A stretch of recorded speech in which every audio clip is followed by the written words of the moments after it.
Hello dear students, here Dilip Jadhav sir. We have started already the chapter Introduction to Microbiology. Now this is the next video. Now today we will see bread.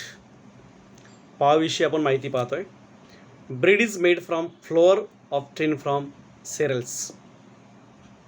धान्याच्या पिठापासून पाव बनवतात, प्रामुख्याने गव्हाचं पीठ. The dough is made by mixing together the baker's yeast, Saccharomyces cerevisiae, water, salt and other necessary materials. याच्यामध्ये पीठ असतं. बेकर्स ईस्ट, त्या बेकर्स ईस्टमध्ये एक विशिष्ट प्रकारचे सूक्ष्मजीव असतात, सॅकरोमायसिस सेरेवेसी.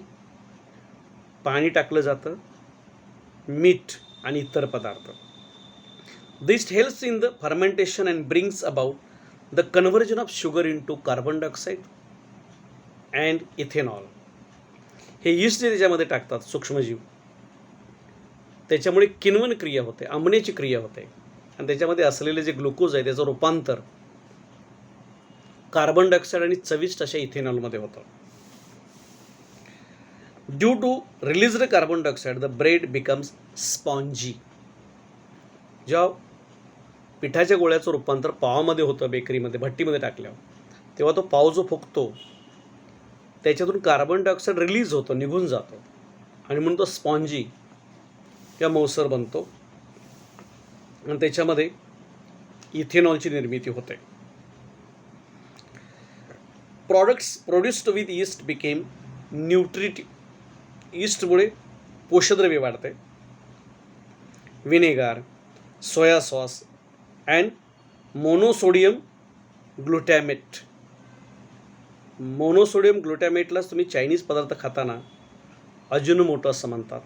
R also produced by microbial fermentation. हे पण पदार्थ म्हणजे व्हिनेगर असेल, सोया सॉस असेल, अजिनोमोटो असेल, हे पदार्थसुद्धा सूक्ष्मजीवांच्या किण्वनाने, फर्मेंटेशनने बनवले जातात. Vinegar is 4% acetic acid. एक लक्षात ठेवा, तुम्ही जे चायनीजमध्ये व्हिनेगार पाण्यासारखं खाता ते एक प्रकारचं आम्ल आहे, त्याला ॲसिटिक ॲसिड असं म्हणतात. The 4% acidic acid means vinegar. म्हणजे त्याच्यामध्ये 4% ॲसिडिक ॲसिड असतं आणि 4% ॲसिटिक ॲसिडचं द्रावण म्हणजेच व्हिनेगार आहे. Preservation of pickles, sauce, ketchup, chutneys हे पदार्थ टिकवण्यासाठी त्याच्यामध्ये व्हिनेगार टाकतात. By fermentation of fruit juices, maple syrup, sugar molasses, starch of the roots etc with the help of yeast, Saccharomyces cerevisiae, ethanol is obtained. Saccharomyces cerevisiae हे सूक्ष्मजीव टाकून हे जे मी काही पदार्थ तुम्हाला आता सांगितले, फळांचे ज्यूस, मेपल सिरप, ऊसाची मळी, याच्यावरही सूक्ष्मजीव कार्य करतात आणि मग त्याच्यापासून इथेनॉल तयार होतं. आता जो व्हिनेगर आहे तो चायनीजमध्ये बरेच जण खातात, पण खरा त्याचा अर्थ असा आहे की ते पदार्थ टिकवण्यासाठी त्याचा वापर केला पाहिजे. सोया सॉस, जो तुम्ही चॉकलेटी रंगाचा सोया सॉस चायनीजमध्ये खाता किंवा पाहता, तो fungus Aspergillus oryzae is use to ferment the mixture of flour of wheat or rice and soybean to produce soy sauce. म्हणजे गव्हाचं किंवा तांदळाचं पीठ आणि सोयाबीनचं पीठ याच्यावरती ॲस्परजिलस ओरायझी नावाच्या सूक्ष्मजीवांची क्रिया केली जाते आणि मग त्याच्यापासून सोया सॉस तयार होते. Production of beverages, coffee, Coca, wine and cider are the beverages that are produced from Caffea arabica, Theoroma, cacao, grapes and apple respectively. For this production various microbes are used. ह्या सर्व ज्यापासून हे पदार्थ बनवले जातात त्यांची पेय निर्मिती केली जाते, त्याच्यामध्ये सुद्धा काही प्रकारचे सूक्ष्मजीवांचा वापर केला जातो. मायक्रोबियल एन्झाईम्स म्हणजे काही संप्रेरक आपल्या शरीरामध्ये कार्य करतात, ते बाहेर सूक्ष्मजीवांच्यापासून त्यांची निर्मिती केली जाते. आता हे सूक्ष्मजैविक विक्रिया असतात, एन्झाईम्स असतात, ते काय कार्य करतात?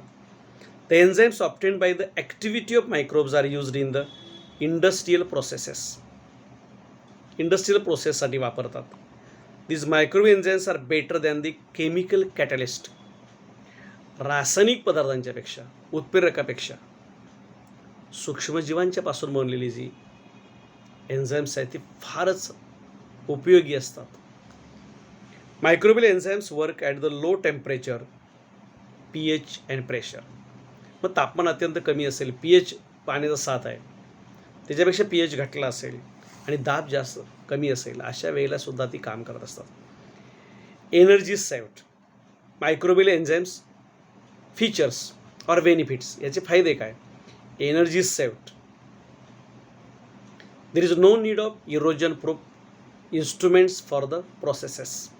गंजरोधक उपकरणांची गरज नाही. Only specific process are carried out by the enzymes. Unnecessary by products are not formed. नको असलेले उपघटक टाकाऊ तयार होत नाहीत. Purification is not needed and hence expenses no purification produced. Elimination and decomposition waste material is avoided. टाकाऊ पदार्थच तयार होत नाहीत आणि टाकण्याचा बाहेर संबंधच येत नाही. Enzymes can be reused. हे एन्झाईम्स पुन्हा त्याचा वापर करता येतो. Microbial enzymes are the eco friendly. पर्यावरण स्नेही असतात. Some examples of microbial enzymes are. काही एक्झाम्पल्स बघा. ऑक्सिडो रिडक्टिस, ट्रान्सफरसिस, हायड्रोलिसिस, लायफिसिस, आयसोमेरेसिस, लायगेसिस.